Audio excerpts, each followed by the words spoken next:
Well, thank you, Bethany. Thank you so much for letting us be here. This is exciting for us. Tight little room, so I'm going to try to figure out the best way to stand so I don't block the screen. But who knew that Social Security would draw such a big crowd? Exciting topic.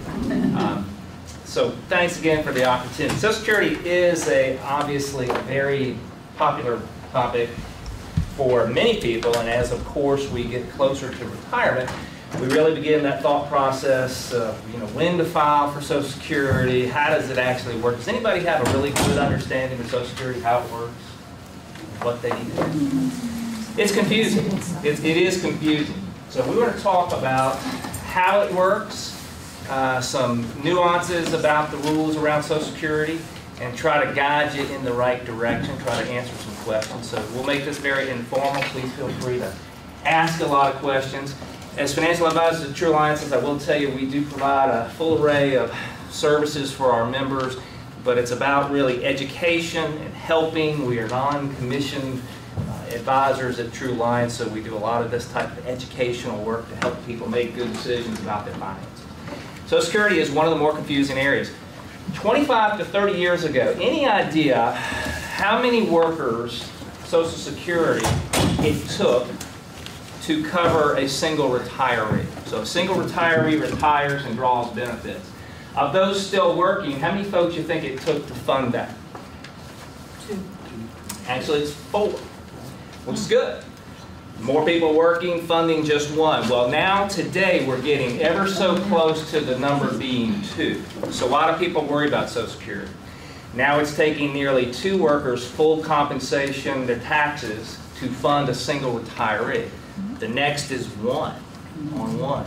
And what happens 20 years down the road if things don't change? The fear is that there won't be enough people working and contributing to take care of those of us that retire. So that's what kind of builds in the fear. So we'll talk about some of that fear and some of those concerns. So you got really 3 choices. Do you file for Social Security at full retirement? Anybody know where full retirement is? What is that age?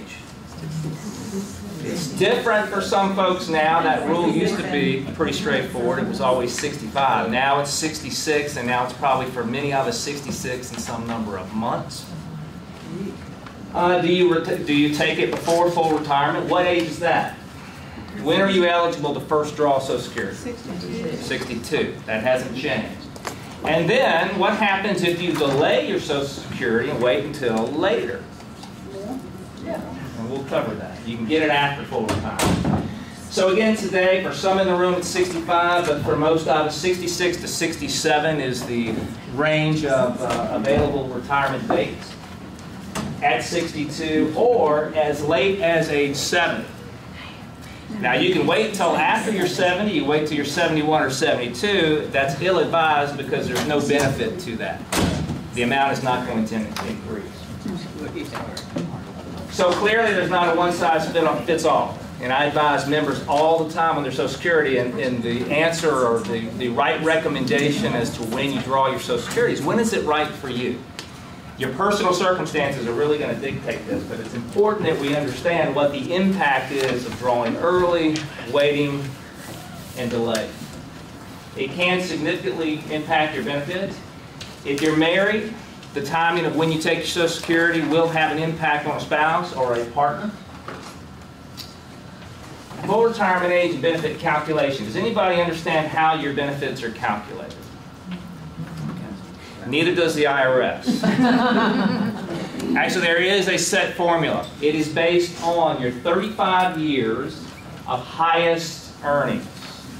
And then a formula is applied to that 35 years of highest earnings to calculate your benefits. Things to consider about making that decision. How long do you expect retirement to last based on life expectancy? Now that's a guess for all of us. None of us have that information exactly, but that is a big impact. Whether you plan to continue working, you may have heard that working and earning income while drawing Social Security will have some impact on your benefits. We'll talk a bit about that. That is true. Other important considerations as you start to make these decisions or come close to them, what other source of income do you have in retirement? Or do you have other sources of income in retirement? Do you have a pension? Here at the university, is there a pension? So those with great length of tenure probably have a fairly significant income opportunity from that. Your income tax situation will have a big bearing on that decision as well, and of course, again, how your spouse is affected. So, again, back to the full retirement age, here are the bandwidths based on your birth date, so you can find where you were born, either before or after 1943 or 1960 or later. Those are your dates. Again, how it's calculated, the highest 35 years of earnings that is indexed to an average, and the formula is applied to determine your full benefit. Everyone remembers getting a little letter in the mail near your birthday every year for a good number of years. You haven't seen one in a while, have you? I've been wondering about that. You'll never see another one. Okay. Okay. Part of cost reduction, it was a budget cut item. It was realized that, well, two important factors. I know this is probably a very green university. You realize how much paper was used to produce those statements for all Americans near their birthday. And then, of course, the cost of mailing and producing. You can get that information online, and we'll talk about that a little bit. So how much, when you take it, I said it affects your benefits. So let's take a look at an average calculation here. This is based on an average income of about $35,000, so it's a bit fictional, but you can see the impact. If you draw at age 62, the benefit is going to be between 25 and 30% less than it would have been at age 66. So at age 62, approximately $1,350. At age 66, $1,800. And then every year you wait in between, it is gradually increased. So that benefit reduction, again, is between 25 and 30%. But remember this, and this is important, and I walk through this exercise, and you can do this for yourself. Once you kind of get an idea of what your benefit that you anticipate is, what the projected benefit is, do the math. So if you start drawing at 62 and it's $1,350 a month, multiply that times 12 and then multiply it again by 4. What does that tell you? Well, that's all the money that you would have received for that full 4-year period. It's pretty significant. If you delay payments until 70, this is the impact of waiting. This is a pretty neat diagram that shows basically you've gotten an 8% increase in your benefit every year that you delay. I don't know about your investments or where you're saving money, whether it's in Truliant or the bank. I doubt you're getting 8% on a reasonably safe investment. But Social Security has that built into the system. So every year that you wait, your benefit goes up 8%. So in this example, that $1,800, if we waited then, we turn around at age 70 and draw $2,376. Now, what are some of the negative things maybe that could happen if we wait until 70? Is anybody in here guaranteed tomorrow? So we try to help members make these decisions, but when you really boil it down, the only way we can give you a perfect recommendation of when to take your Social Security is if you can tell us when you're going to die. That will help us calculate the maximum amount. Because when we talk about Social Security, everybody's wanting to maximize the benefit. Well, why not? You paid in all of these years. Your employer has contributed all of these years. So you ought to get the maximum benefit. The challenge is figuring out exactly what that is. So it really comes down to those personal choices. What's your lifestyle like at age 62? Will it make that much difference if you wait? Do you need that income at age 62, 63, 64? If you can wait, yeah, the benefit is greater. But unfortunately, if you pass away at 71, you've rolled the dice and gambled and you did not win. That's the 8% increase. Benefit at age 70, 76% more, but the cumulative benefits, I would say this is about that little exercise. If you do the math on this, the cumulative benefit is $129,000 that you would have drawn between 62 and 70. If you take that money, then invest it and earn some interest on it, it's even greater. So it's not such a horrible thing to take it early. Now, according to the National Vital Statistics Report, now these numbers change all the time, but a 65-year-old man now, average 65-year-old male in the United States, healthy, can expect to live on average to 83.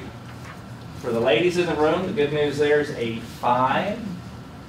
The reality about this, though, is, of course, people are living longer. So that is a consideration. And the interesting thing about how that's impacted Social Security, that probably has had the single largest impact on Social Security than anything else. Now, if you think back, most of you won't remember the 1940s, but that's when Social Security came about. Anybody have any idea what the average life expectancy of a male in, say, 1943, 44 was? 65. 65. Yeah. Now that's an interesting number. Why is that interesting? When they established Social Security, when did they what did they say you could start drawing it? 65. Think about that. Do you think that was thought out? The planners behind this whole thing looked at it and said, huh, well, back then, and this was factual, typical male work up till age 65, retire, and was dead within a year. That's not the case. With advances in medicine and everything else, better health practices, other things, people living longer. That's what has put the pressure more than anything else on Social Security. We've got folks, and you may know some, that will draw longer in Social Security than they actually work. Anybody know anyone over the age of 90? Anybody know anyone over the age of 100? Social Security doesn't have a termination date. Those people can draw Social Security a lot longer living in retirement than they were. Are all of those people over 100? I bet they're all female too. Interesting. So congratulations, ladies. 1 out of 4 retirees will live past the age of 90. That's a recent statistic. So again, affecting that decision to draw Social Security, if you can wait and good health is on your side, and longevity runs in the family, again, there are no guarantees, but delaying your Social Security might not be such a bad idea. All right, so how many of you think you might want to continue working after you draw Social Security? Now, you understand that, you know, the laws have changed such, your organization here, I'm sure, like many, will not force you out the door at any particular age. That used to be common practice. There are very few organizations where you're forced to retire, although there are some government agencies that do that. But if you're going to work, and if you're going to draw Social Security but continue to work, understand it does have impact on your Social Security. It will reduce. If you are under full retirement, your Social Security benefits while you're under full retirement, if you start drawing at 62, your work will have an impact. Earnings from a job will not reduce your Social Security benefits after you reach full retirement. So that's an important distinction. If you're 62 and you decide to draw your Social Security but continue to work, it will impact your benefit. This doesn't, and we're not talking about taxes, we're talking about reduction of benefit. Is there no minimum threshold for that? There is for the taxation. There is for the taxation, and we'll cover that here too. So before full retirement age, every dollar that you earn, $1 for every $2 that you earn over the annual limit. I think this answers your question for this part. So the limit for an individual, $15,480 in 2014, that gets indexed every year. It'll go up a couple % next year. But your benefit is reduced $1 for every $2 over that number. Does that make sense? So if you're $15,000 over, if you're making $30,000 plus, you're going to see a $15,000 reduction in your Social Security benefit if you're earning that much. The good news is you actually get that credit back. And that's important to note. It's not lost forever. It's held up. It's put away. It's tucked away for those years until you reach full retirement. At that time, it will be put back into your benefit. The year you reach full retirement, this changes a little bit. The last year, it's $1 for every 3 over 41 for, and then it goes away. Earnings will not affect it at retirement. Any questions on that? Because that's more common today than ever, that folks are actually working, continuing to work, and drawing Social Security, so it's important you understand your impact. A question. Yes, ma'am. full retirement, but does that happen at 70, which is And the, full retirement's going to be either 66 or go back to that chart, wherever your age band I was is. saying if I go past that, you said you work until you're 70, does that still apply? No, because it's 6, whatever your full retirement age is, it stops. So if your full retirement age is 66 and you continue to work at 67, 68, your benefits are not affected at all. What is the $3 then? That's in the year. That's all. That's a 1-year rule. So in the year that you reach full retirement age, it's 1 for every 3 over 41,000. Just like that. Just understand, this is a government program. It's like all other tax programs. It's complicated, so they make it very confusing. So that was written into the code that in the year you reach full retirement, the rule changes from the $1 of 2 to the final 3. Yeah, I'm confused. It's complicated. All right, there you go. I have a question. About 25 years ago, roughly, they bumped it from 65 to 60. They did the ladder Yeah. system. How soon are they likely to bump it up again, as far as, I mean, will you always be chasing the carrot that's always going to be in front of you because you just miss it by 1 year? Are there any government professors in here that want to answer that question? Economic, no one knows. I think if you think logically about what's happening with Social Security, the logical resolution to the challenges with Social Security, there are a couple obvious ones. Increased taxes is one. Now that's not a popular one amongst most folks. The other would be to revert, follow that same pattern. And I personally think that's more likely, that what we will see happen for up and coming generations is, and this has again everything to do with longevity, that's gonna be the reason they'll say, and that's fact. Because people are living longer, they're gonna push those dates out in an attempt to keep the Social Security system solved. The other resolution, of course, is to increase the amount of tax. And that could happen. Yeah, the only thing they talked about is, maybe making 55 the cutoff. So after that point in time, you don't, if you're under that age. But they haven't done anything with that. No, it's not likely to affect many people in the room today. In fact, when they did that 25 years or so ago, I don't know the exact number, but they didn't change it for, the larger majority of folks within a certain reach of retirement. Grandfathered in. Grandfathered in. But everybody below a certain age, and that's likely what they'll do again. Very likely. So in retirement, your sources of income, and this is obviously the very important considerations. We know, we believe that Social Security will be there. We don't believe that it's going to go away. Job earnings, of course, will be another source of income. In your case, hopefully all of you have a nice pension benefit. And then finally, your savings and investments. All of these things combined will produce, of course, your income in retirement. You guys also have a 401k, right? Hopefully you're contributing well to that. So that typically, aside from a pension, is the largest asset you'll carry into retirement that would likely be convertible to a stream of income. Now, how will it be taxed? Let's do the fun stuff. Up to 50% of your benefits may be taxed if your combined income, and of course that is for folks married, if your combined income $25,000 to $34,000, if you file single, actually, in that one, with all your combined income, all of your income. 25 to 34,000, if you're in that range, your benefit could be 50% tax. If your earnings, and this does not include your Social Security earnings, so let me be clear about that. Social Security earnings don't go into that formula. This is your job. This is earnings. Any taxable income that you have, dividends from investment, if you have rental property that you're claiming, any income that you have that goes on your 1040 that becomes your adjusted gross income. If you're filing jointly, the number is 32 to 44,000. And there is a range there, again, tax code. The next level is up to 85% of your benefit can be taxable if your earnings are $34,000 or greater and $44,000. When you say taxable, is that federal, state, or both? Both. Both. State doesn't want to miss out on that either. So.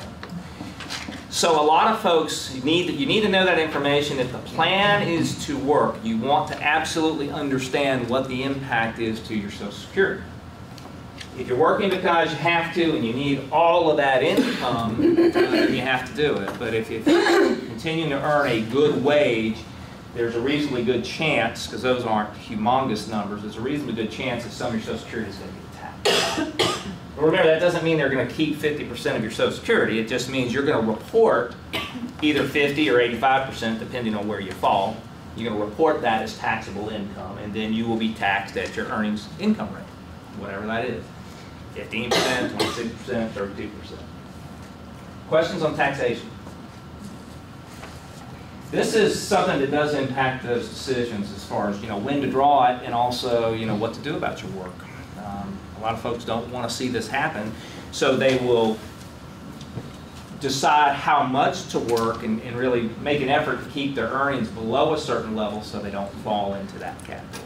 In other words, instead of making $25,000, make $24,000. And then you're not subjecting all of your Social Security potentially to 50% exposure. All right, how will Social Security decisions affect your spouse? How many in here have a spouse? How do you maximize? This is a question that we often get. Well, how do we maximize Social Security and survivor income? What's the appropriate combination of claiming ages? Talk about that. Retirement benefits are based on the earnings record, full retirement. Age 100% of your full retirement benefit. Okay? Spousal benefits. Anybody heard of spousal benefits with Social Security? All right, spousal benefit is the ability of a spouse to draw off of the other spouse's Social Security. Spousal benefits are 50% of the higher wage earners, or the higher amount of Social Security. It's 50% of that person's Social Security can be claimed by the spouse. That can be a little confusing. Where this is used most typically, think of a fairly typical household. Let's say, one wage earner is earning, $100,000. The other wage earner is caring for children or caring for parents, and their wages are substantially less. So at full retirement, perhaps the larger wage earner has a $2,500 monthly benefit, but the spouse only has an $800 benefit. In that scenario, rather than the spouse drawing only the $800, that spouse can file for spousal benefits and get 50% of the larger wage earner's benefit. Let that sink in and see if there are any questions. You say file for, so there's a form, there's a process, there's a website or something? Yeah. Most people go to Social Security. You can do things on the web, of course, but you can sit down at the Social Security office and review your options. And they put that in as a spousal benefit. So it is a specific designation. So does that reduce the spouses? No, it has no impact on the spouse. That's a very important point. So if my wife files on my Social Security, I'm still going to get mine. She doesn't have to wait until you're dead. Doesn't have to wait till I'm dead? Right. No. Darn. But it is. Make an important point. The spouse has to be, the larger wage earning spouse must be at full retirement age. Okay. Otherwise, the benefits are based on a reduced amount. Okay? So the spouse, not the full retirement age spouse, they can start that at 62? They can start at 62, but it will be adjusted because they're not full retirement age. But if I'm at full retirement age, she's eligible to file for that 50% benefit. But if she is 62 and I'm 66, the amount, that 50% will be reduced proportionally because of her age. So it's going to get that 25 to 30% reduction. What if the spouse is older and has already retired and actually retired early? It depends on what they selected at the time of retirement. These are, in most cases, your decision is not revocable. It's irrevocable. So if you have filed for early benefits at 62, that's it. You can't undo it. Okay. So that's why that decision is critical. So when you make that decision at 62, you can't. Now we're going to cover something called file and suspend, and there's a few other little nuances that you can do. But these things have to be decisions made at the time of filing. There is no go back. So if I'm 66, 67, and my spouse is 57, 58, 59, she will have to wait till 62 if she wishes to file. If she wants to wait till she is full retirement, she will get the full 50% of my benefit. Okay? And then what if I die? Somebody said something about dying. We'll cover that. Now, you file at 66, she's 62, let's say. Are you receiving your benefit as well? Can you suspend your benefit? We're going to cover that. You can suspend your benefit. We'll And talk she about can that. receive half, That's right. Or whatever portion. but you have to file just. That's right. Okay. Yeah, exactly right. That's called the file and suspend. Surviving spouses generally receive, now for death, I was going to cover, we'll come back to the file and suspend. Surviving spouse generally receives the greater retirement benefit of the worker that was receiving his or her own benefits. So in other words, if husband and wife situation, wife dies first and was receiving a larger Social Security benefit than the husband can file for survivor benefit. So in a household where there are two Social Securities being paid, one is $2,000 and one is $1,800 a month, if the $2,000 recipient dies, the spouse will file for spousal benefit, and here his or her income will go up to the $2,000. It's a nice benefit. So they can't draw both, so it's not both. It is you take the larger one. There's a simple answer to the question: who is a spouse? How do you define spouse? I think that is a topic of, as long as it's a federally, legally recognized union, and I know that is a hot topic of debate in our country today, but legally married. Federal, in this case. Recognized, legally married, you got a marriage certificate. Okay. Yeah, it has to be a legal marriage. It can't be well, I've been living with this person for 20 years. It has to be legally married, a legally recognized union. And that definition, I think we're going to see that change, hopefully, but that's the definition currently. Survivor benefits can be paid as early as 60.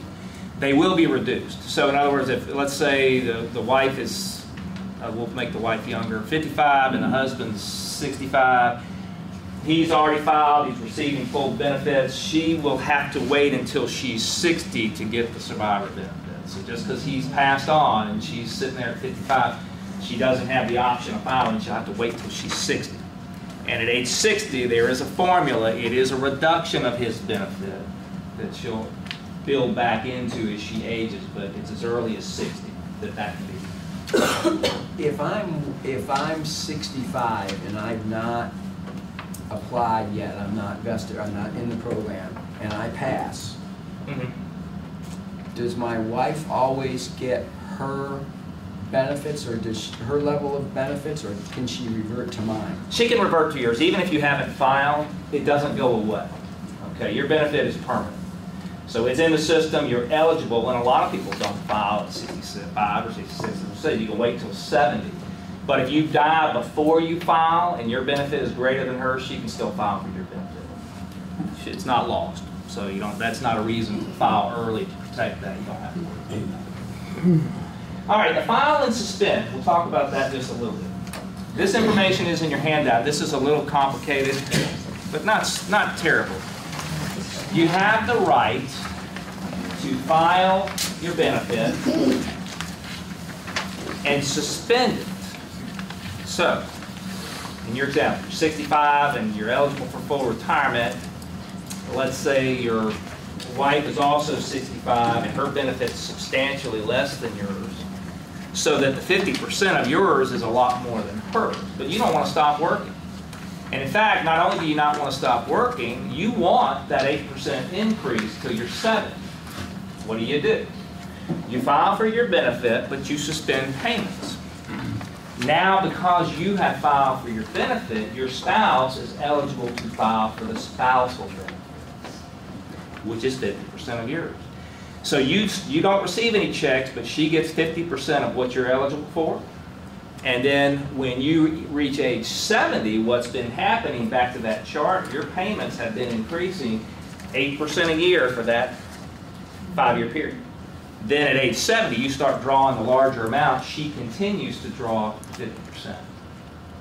Of the larger amount Yes. of the original? Of the larger. It would increase at that point. So it's not a trick. It's something a lot of people aren't aware of, but it is a very good mechanism to make sure you're maximizing. And again, it's most typically done in households where, again, that's a very common thing where the benefit difference is fairly substantial. So that the 50% is more than the others 100%. But you can't do that if the spouse took early benefits? If the spouse has already applied for her benefits early, then it can't be changed. It can't be changed. If the spouse is drawing early, got early benefits, and if I decide to file and suspend when I turn 66, Mm-hmm. he can still. Your spouse has already filed for benefits? Is that what you're saying? Is drawing benefits. Okay. Well, your spouse's benefits won't be impacted if you file and suspend. Now, he is not going to be eligible because he's already filed to change his filing. Oh, Okay. Can she get half of his? Well, let's see.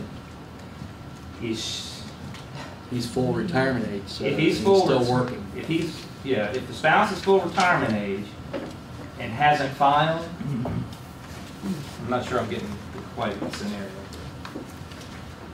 Probably wouldn't make sense because he would eventually be entitled to a higher benefit anyway, and he'd be giving up a higher benefit to get half his spouse. Correct. Yeah, you don't want to do this if eventually your benefit is going to be better than 50% of what your spouse is doing. Okay. And then again, this strategy will help delay your filing or your collecting, and so that your retirement credits increase. So here's a quick example, kind of what we've been talking about. Husband 66 wants to begin collecting retirement at 70. Spouse is also 66, so they're both full retirement age, so we don't have to worry about any reduction. He files and suspends. She collects her spousal benefit. He then collects the higher retirement amount at 70, and she collects the higher survivor benefit in the event of Tony's death. Because now in his death, she's going to get that larger amount, the full amount. So she's going to get his full benefit. So this is another benefit of this strategy. If it's anticipated logically that the husband's going to pass early, and his concern is maximizing his wife's or the spouse's income, that is a very effective way of ensuring that the spouse is going to ultimately collect a much higher benefit.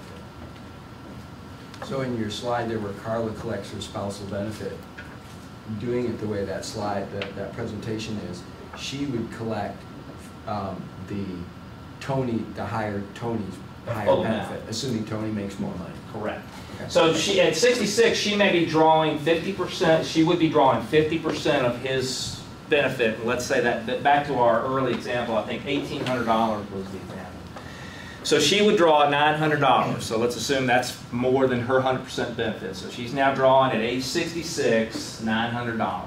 Plus her own. No, it's an either or. She's just. This is again assuming that her benefit, her 100% benefit is less than $900. So she goes and talks to Social Security and realizes she's only eligible for $750. Tony's eligible for $1,800, so logically we'll take $900 over $750. So she takes $900, he suspends, he continues working.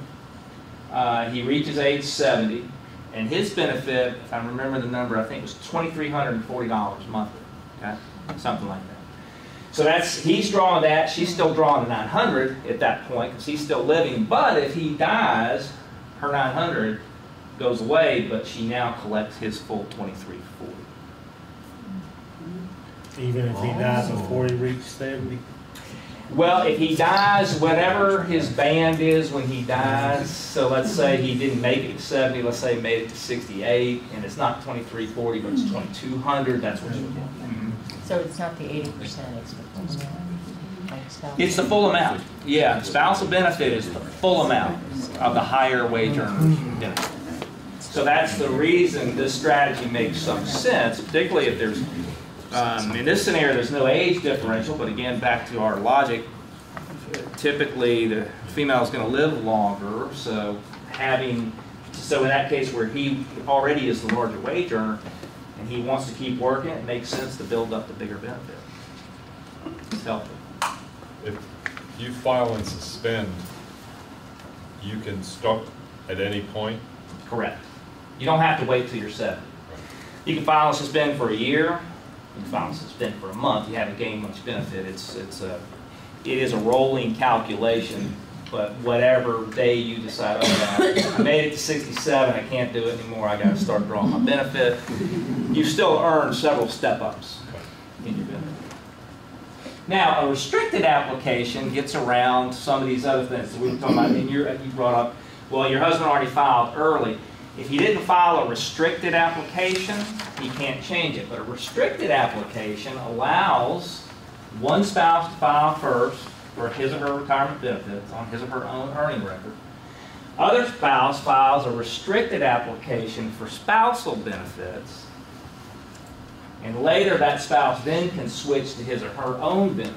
So what this allows for is, the spouse that suspends can draw off of the other spouse and let their full benefit grow, and then they can switch because they filed the restricted application. This takes more planning. You want to really sit down with a planner, an advisor, run these numbers carefully, and run through some scenarios to determine if this makes sense for you.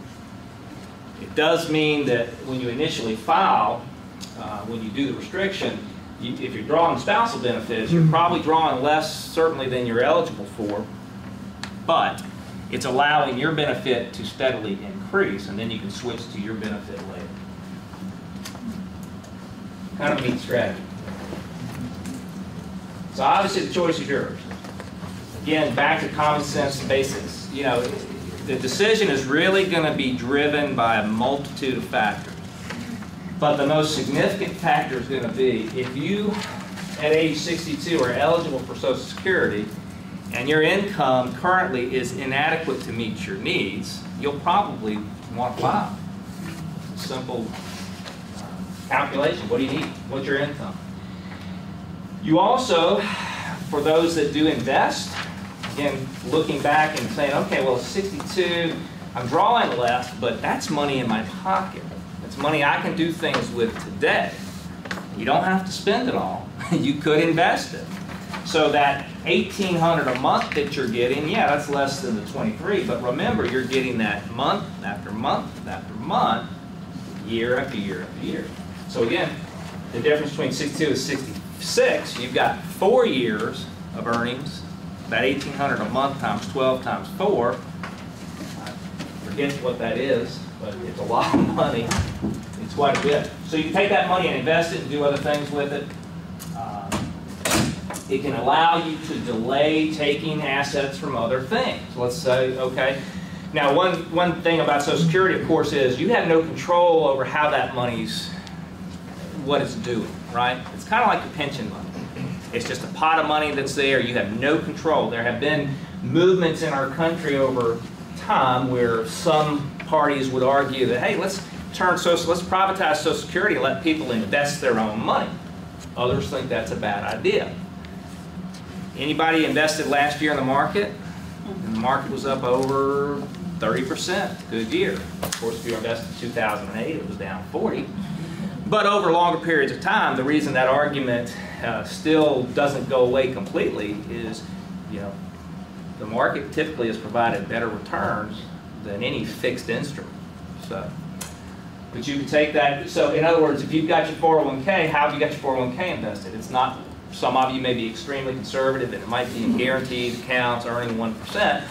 Others of you may have that in more of a balanced or different type of asset allocation program where your earnings are substantially better, your growth. So if your 401k is doing very well and you would like to see it continue to grow, another reason for drawing Social Security early would be to not tap into that because it's doing well.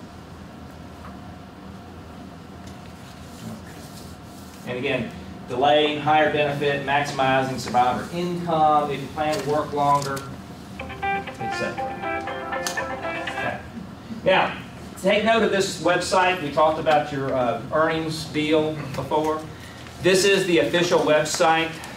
You can obviously Google it, but be careful when you Google Social Security. Like anything else on the internet, be careful what you Google and where you go. There are a tremendous number of copycats and all kind of people that tag onto this, trying to sell you things. Make sure it's the secure government site, but that is the official site. So those letters we referenced earlier that you used to get, you probably will never see them again. But you can get the exact same report off of Social Security. So it's very interesting. If you haven't done this, I really encourage you to do it. And there's no limit to how often you can do it. And it is based on your actual earnings history and your withholding records. So you go in here and you set up an account.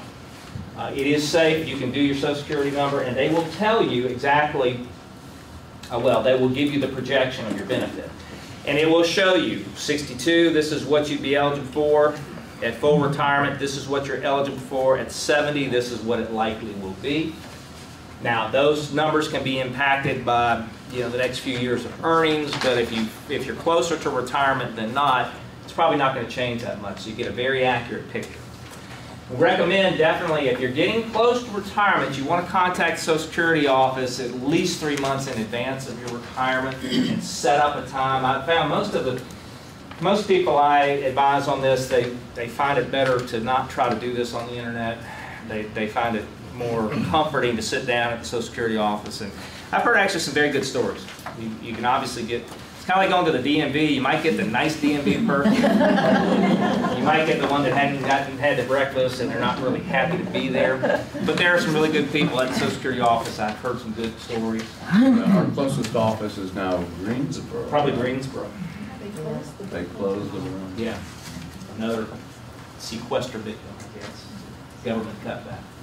You can apply online or by phone or in person.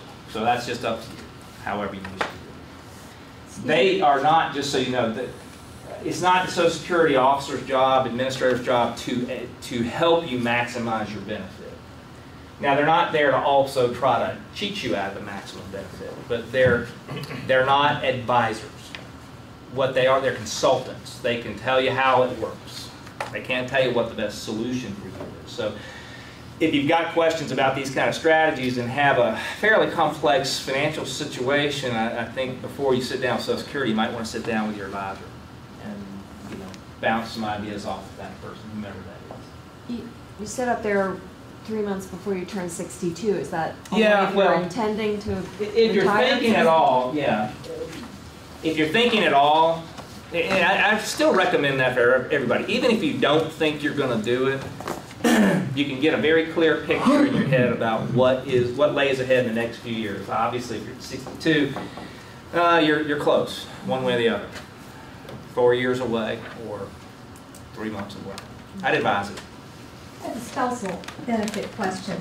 If my husband retires, starts taking his Social Security, when I reach the right age, I decide to take spousal benefits and delay till, say, I'm 70. Okay. When I hit 70, then can I move into taking my full? Yes. Okay. If you do the file and suspend Right. mechanism, or what do we call it?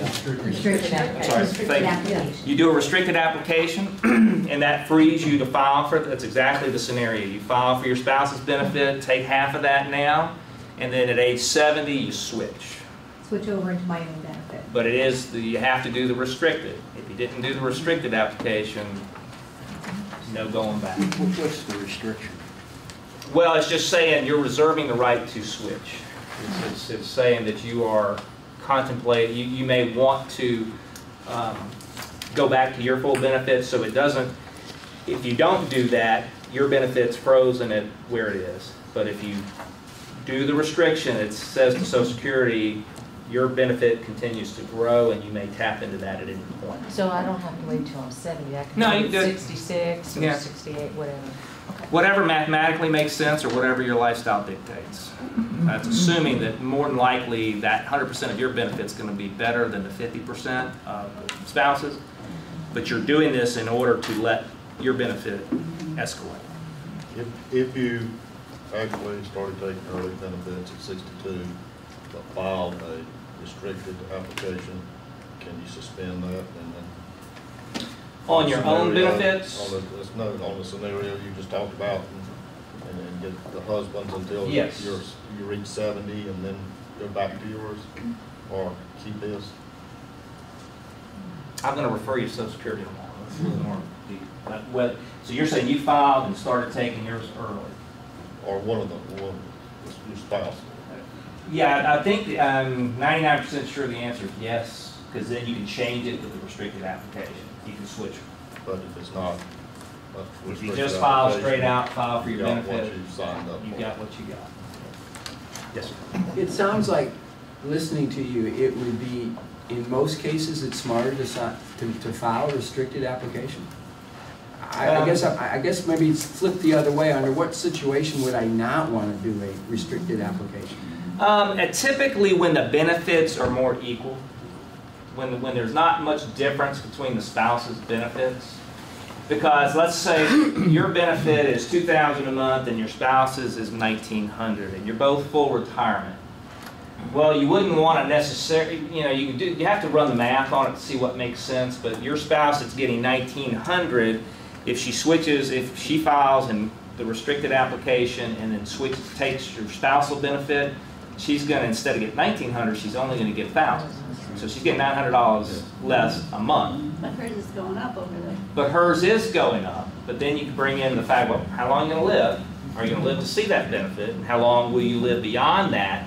Does it mathematically make sense to take that kind of cut? It's more typical in the scenario where the earnings differences are pretty broad.